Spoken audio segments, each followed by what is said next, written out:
Assalamualaikum warahmatullahi wabarakatuh. Perkenalkan, nama saya Alif Bangapara Mudika dengan NIM 232011557. Di sini saya akan mempresentasikan hasil UAS project eh, framework programming saya, yang dimana di sini saya membuat aplikasi peminjaman barang UPT.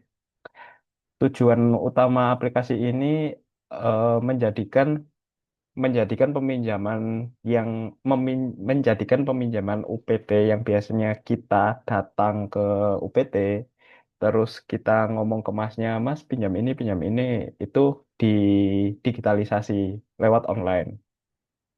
Lalu fitur utama dari aplikasi ini, selain kita bisa meminjam barang secara online, kita juga di sini ada sistem booking barang, yang dimana kita mau bisa minta, Mas tolong booking barang ini, nanti saya langsung ambil kayak gitu.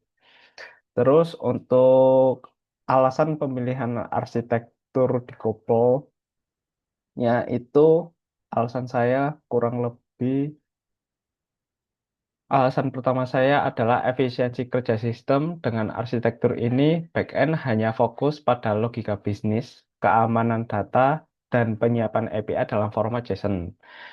Backend tidak perlu memikirkan urusan tampilan HTML atau CSS. Sebaliknya, frontend fokus sepenuhnya pada interaksi pengguna user experience, dan ini membuat kode lebih rapih dan mudah di-maintenance. Jadi ada bagian backend-nya sendiri, ada bagian front-end-nya sendiri, terpisah.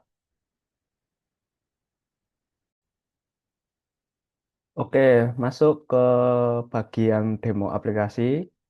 Di sini Di sini ada dua tampilan dashboard, yang dimana ada tampilan khusus untuk mahasiswa dan tampilan admin sebagai kita admin dari UPT, yang dimana nanti di admin UPT kita bisa menambah, menghapus, mengedit, dan melihat stok barang, dan melihat riwayat approval, dan nantinya juga kita bisa melihat siapa yang mau membooking barang. Untuk kita logout terlebih dahulu, logout dulu, terus ini juga logout dulu bagian mahasiswa.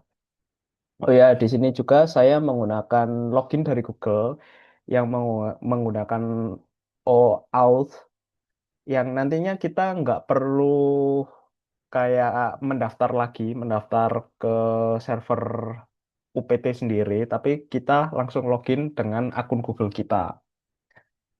Diawali dengan kita login dulu ke halaman UPT adminnya, sebagai admin UPT.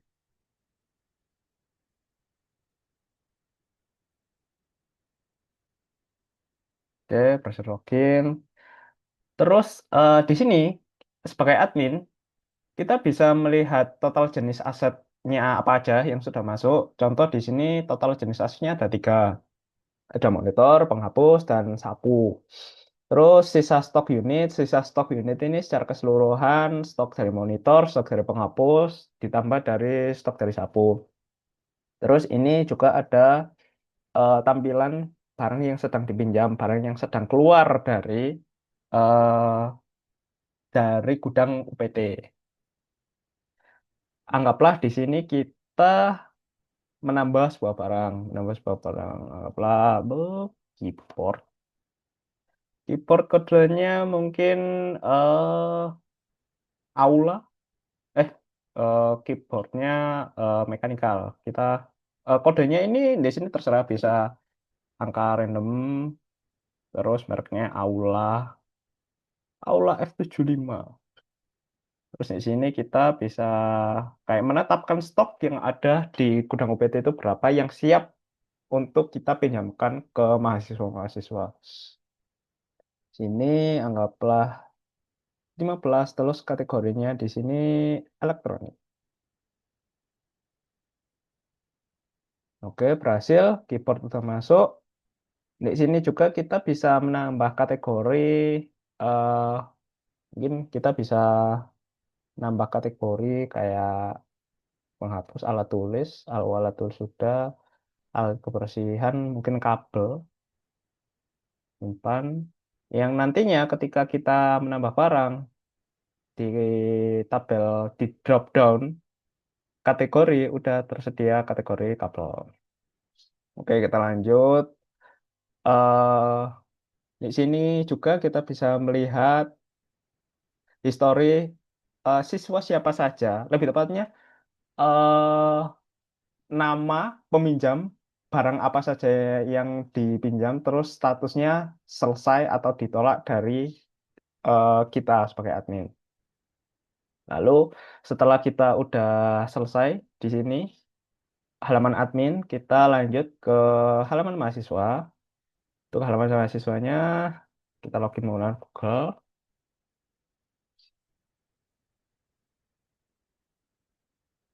Oke, sudah masuk. Nah, di sini langsung sudah masuk.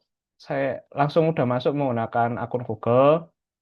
Karena itu tadi saya di sini menggunakan loginnya, menggunakan API-nya Google OAuth, OAuth. Lalu di sini anggaplah kita eh, di sini ada search bar juga yang mungkin kalau barangnya banyak gitu, punya keyboard masuk keluar, punya monitor langsung keluar. Nah, di sini sebagai mahasiswa mungkin bisa melihat info syaratnya kalau ke UPT mengambil barang ke UPT itu gimana. Nah, di sini syarat dan prosedurnya wajib bawa KTM dan tidak bisa diwakilkan karena wajah di KTM dan wajah mahasiswa peminjamnya harus sama.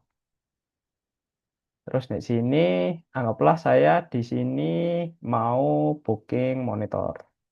Monitor segera ambil di loket UPT ya booking. Oke, terus di sini segera pergi ke UPT. Berarti bookingan barang kita itu sudah masuk di halaman admin UPT yang di mana kita sebagai mahasiswa disuruh langsung pergi ke UPT. Oke, kita kembali lagi ke halaman admin. Halaman admin, kita lihat di area profile. Nah, ini Alif Dika ingin meminjam monitor. Oke, kita sebagai admin sendiri. Tas. Oke, kita lihat.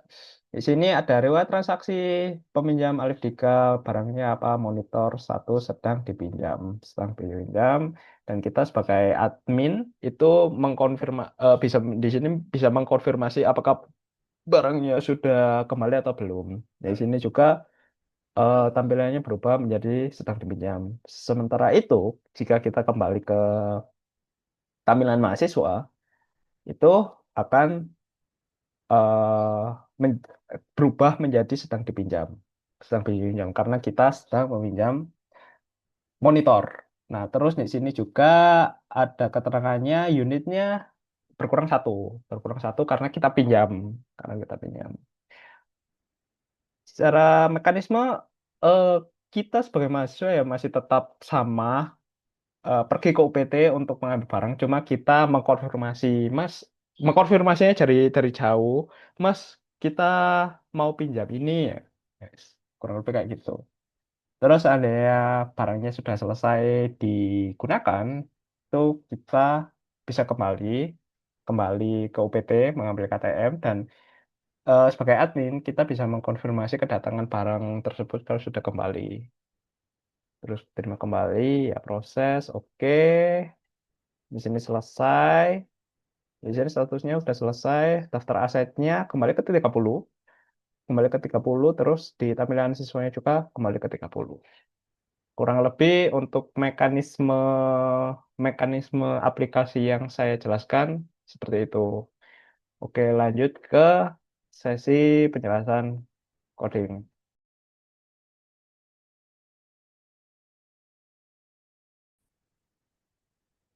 Oke, kita saat ini masuk ke sesi penjelasan penjelasan kodenya. Di sini di saya masuk ke folder backend API saya di file setting di bagian install apps di sini menggunakan REST framework. Untuk kegunaan REST framework ini apa? Kegunaan REST framework ini untuk manajemen API dan cross headers untuk mengizinkan akses dari front end yang terpisah atau bisa disebut decouple. Decouple itu ya yang itu tadi bagian back end sendiri Django dan bagian front end sendiri pakai Vue. Terus kita masuk ke inventaris inventaris model.py di .py. Di sini saya menggunakan tiga tabel. Tabelnya di sini ada tabel tabel kategori, kate, tabel barang dan tabel peminjaman. Eh dalam kelas barang, dalam kelas barang ini database dimodelkan di sini ada model barang untuk menyimpan data aset dan stok serta model peminjaman yang berrelasi dengan barang. Struktur ini memastikan integritas antara stok dan transaksi. Terus lanjut ke inventaris Seliazer. Seliazer. Nah, di sini juga eh, karena arsitektur ini di atau terpisah, di sini kita membutuhkan serializer ini. File ini bertugas untuk mengubah data kompleks dari database query set menjadi format JSON. Jadi menerjemahkan begitu kurang lebih agar bisa dibaca oleh front end di Vue.js. Jadi benar terpisah dan dua framework ini butuh penerjemah. Penerjemahnya itu apa? Ya ini serializer. Serializer yang em, bertugas menerjemahkan dari kelas barang dan kelas kategori. Peminjam, maaf, peminjam.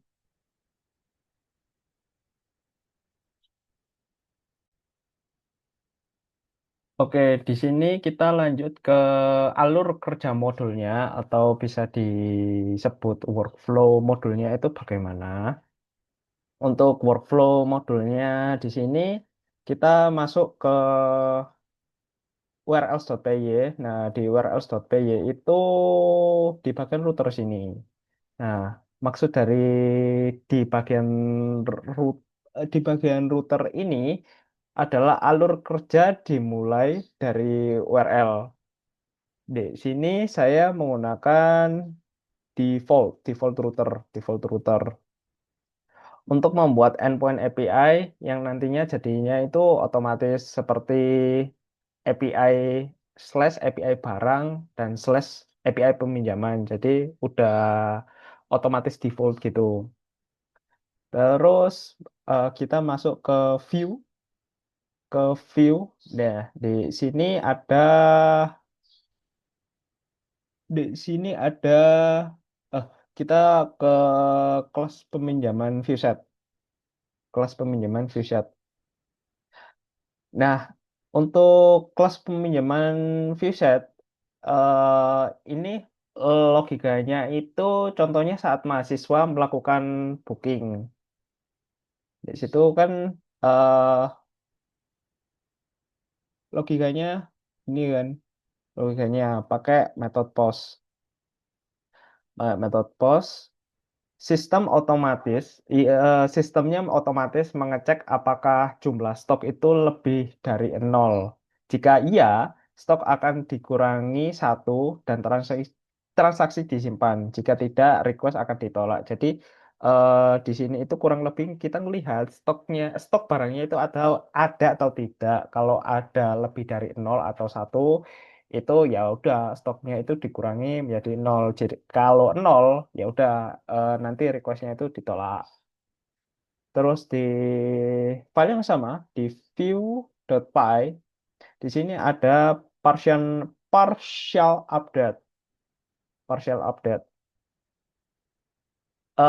Di sini kegunaan partial update itu kurang lebih logikanya itu jika admin mengubah status menjadi ditolak, seperti di demo tadi, adminnya bisa menolak barang yang di request oleh mahasiswa, sistem akan otomatis mengembalikan barang tersebut menjadi satu.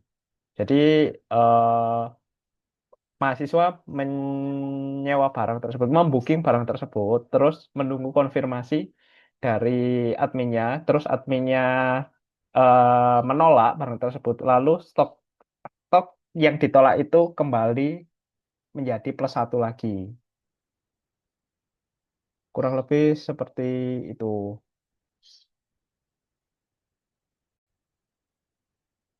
Oke, dilanjutkan dengan implementasi arsitektur di Copel. Kita masuk ke backend folder backend API dan masuk ke setting. Di sini ada yang namanya eh, cross allow all origins. Sebentar saya carikan. Nah ini cross allow origin. Saya set menjadi true atau benar. Nah, implementasi arsitektur decouple dimulai dari sisi keamanannya. Di sini saya menggunakan cross origin resource sharing. Alhamdulillah. Untuk mengizinkan front end yang saya di sini menggunakan Vue.js mengambil data dari backend meskipun berjalan di port atau domain yang berbeda. Jadi masih tetap bisa berjalan meskipun berada di port yang berbeda. Lalu kita ke mahasiswa.html. Di sini, oh ini saya menggunakan Axios Get. Axios Get. Nah, di front end-nya saya tidak menggunakan template engine bawaan dari Django, tapi di sini saya menggunakan Vue.js seperti yang saya sudah mention tadi dan Axios. Bisa dilihat dari blog yang saya blog ini. Saya memanggil data menggunakan endpoint 127.0.0.1 port 8000 API barang search jQuery. Oke.